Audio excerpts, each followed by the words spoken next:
Alright, so we're going to start on the Flyin Miata oil cooler install kit. Has some really awesome instructions, pictures, all that good stuff. Mounting brackets, and then got your good old hardware there. Gonna go ahead and start with removing the intake manifold brace. It's like two 14s here. There should be a 14 like on the lower side on the block. Gonna go ahead and remove that, get access to the oil filter location, and then we'll start from there.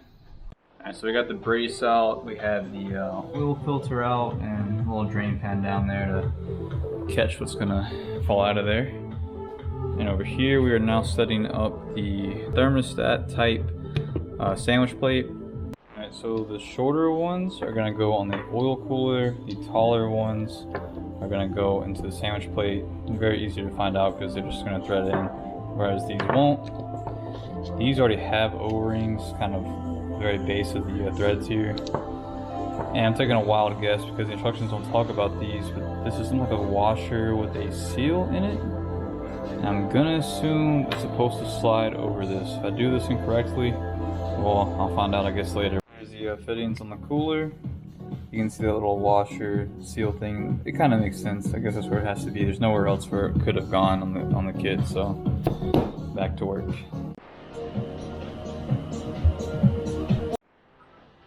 Don't mind the mess down here, I'm just kind of giving you a progress update of this install. So Mazdaspeed Miatas again have this awesome drain line for your catch can up there. Kind of got in the way, so I just removed it for a split second so I can kind of get the alignment here. This is all loosely mocked up. Can't really get the camera up there too much, but sandwich plate is in. Got the lines on, not completely tight yet. And I got the brackets. Here is the passenger side bracket. It's kind of cantered off so that it clears this AC line. Sorry, clears the AC line right here. And then the driver's side bracket, which is pretty straightforward. You can kind of see there's the driver's side bracket. Angle down this little ways. Same angle as the one on the passenger side. So I'm gonna do a quick mock-up of the oil cooler here, and then start actually tightening everything down, and we'll be done. Alright, so we're finishing up. I've already got the oil filter back on. I've tightened, you don't want me to see this right now, but I've already tightened up all the brackets for the cooler.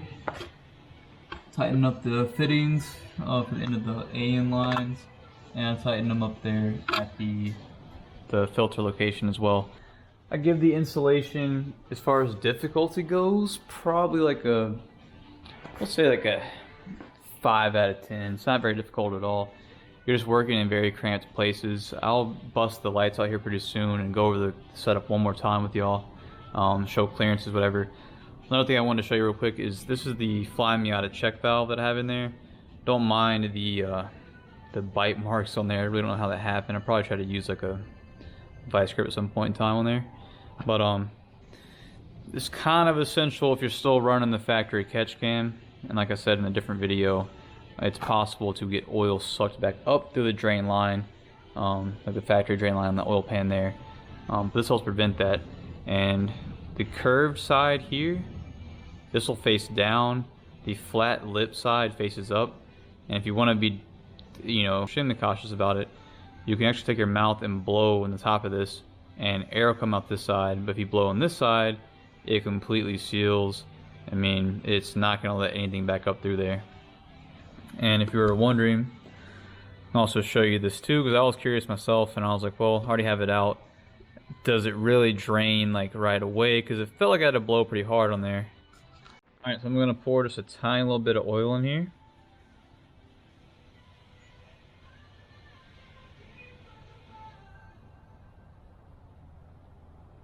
I almost missed, but whatever.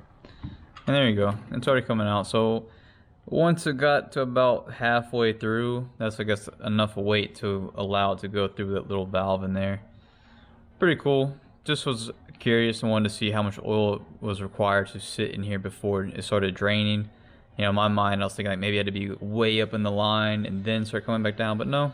Once oil's sitting here, it's already flowing back through there. It just can't come back up. Alright, so we're officially done with the install. Like I just said in the previous clip, I had to remove the check valve or the drain line Well, this is the bottom section from the factory catch can. We're gonna go down there, go over the setup one more time, really go over how easy it is to install, what I learned along the way, so on and so forth. Alright, so here's the kit finally installed. Again, you're gonna reuse two bolts right here up the steering rack. They're custom brackets, whatever go in. This one's for the passenger side, and it has a nice little turn, or like cutaway, so that it doesn't interfere with the AC lines at all. And then on the other side, if I can navigate the camera this way. Yep, on the other side, same thing, more of a straight on bracket, but it does canter down a little bit, so it's the same angle, all that good stuff. So when you get to the point to where you're putting the cooler in, keep in mind, it's in the instructions as well, you are going to actually fill the cooler up with oil. This is so that when it's time to cycle it all through, you know, you're gonna lose oil pressure for a second. This helps aid in that recovery time from getting the oil to start flowing back through and making the engine all nice and happy. Here is, let's see if I can get a good angle on this. You can see how the lines go right around here. I haven't zip tied anything out the way yet. I am gonna keep this from rubbing on whatever. This is just freshly bolted in now.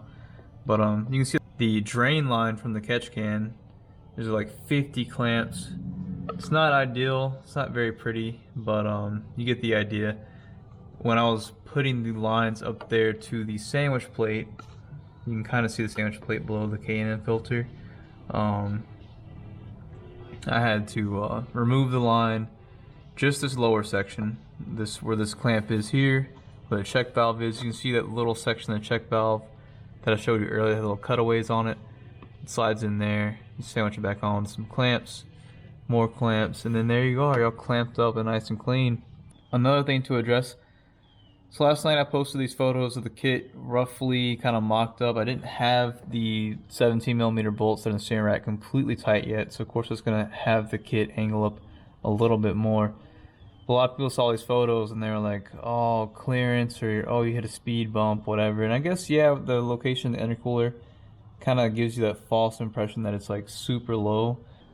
So here is looking straight on at the cooler. You see it's kind of tilted to help with airflow, and I'll go over that in a second. But if I drop the camera down just a little bit, where like the horizon line would be, or like the baseline of the cooler here, it's literally the same height as the rest of the car. But as far as clearances go, I can't really get a good view. It's mainly like it's right in your face. It looks like it's lower than this. This is probably the best angle to understand that it's level with the car. I'm gonna start up here pretty soon, check for leaks, tighten things down if I need to, and call it a day.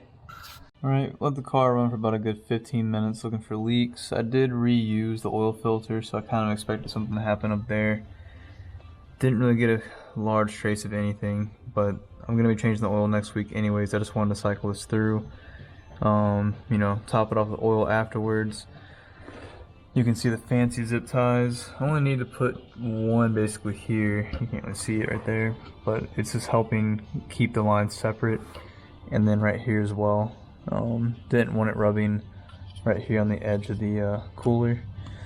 So I made a little holder and zip tied there. They're not touching at all. Everything is pretty sick. So that's gonna be it today for the Flyin Miata oil cooler install. I know I said I was going to go over like a ducting or cooling for the actual cooler itself. I'm not doing that today.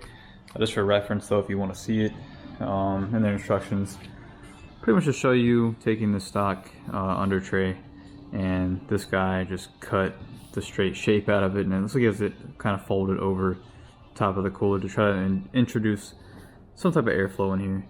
That's just one way to do it. Of course, the instructions also say, you know, get creative if you want to. I'm gonna drive the car around for about a week with no under tray, try to put the car under load and look for leaks or whatever, get it really hot, all that kind of good stuff. Once I've confirmed there's no leaks, then I'm going to yeah, throw it back on there and work on the ducting for the radiator, the intercooler, all that good stuff. Anyways, hope the video was informative and helped somebody maybe decide if they want to purchase that kit or not. I'd highly recommend, just definitely follow the instructions, take your time, You're working in cramped places for sure. And another key thing to keep in mind is again, keeping the oil cooler full upon install.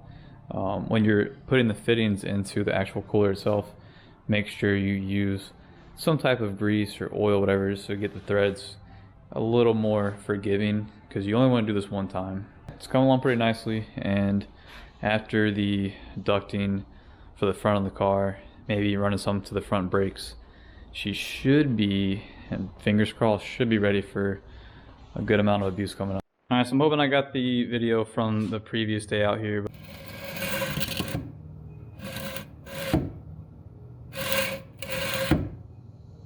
But just for a comparison of the clearance of the cooler to the ground, I put on my hypergrams, which are a 15 by 8.5 with a 25 offset.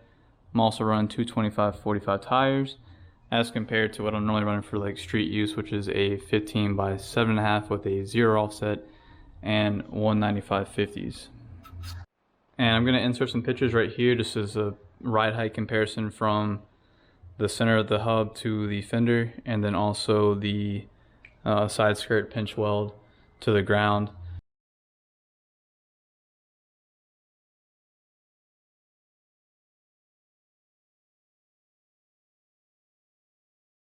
So with the gram lights, from the pinch weld to the ground is about a little over 4 inches, and then running the hypergrams with this tire setup, it's sitting at about 5 inches from pinch weld to the ground.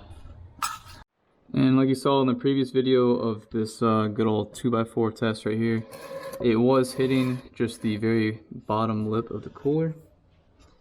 And now with the hypergrams on there, we have about, I would say, at least close to an inch of clearance from the cooler to the 2x4.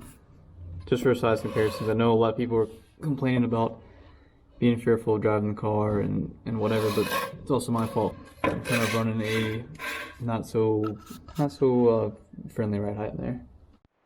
But that'll be it for the video. I'll cut around to some afterthoughts, whatever, here in a second.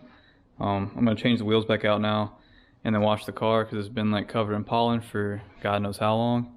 And I'll see you guys later.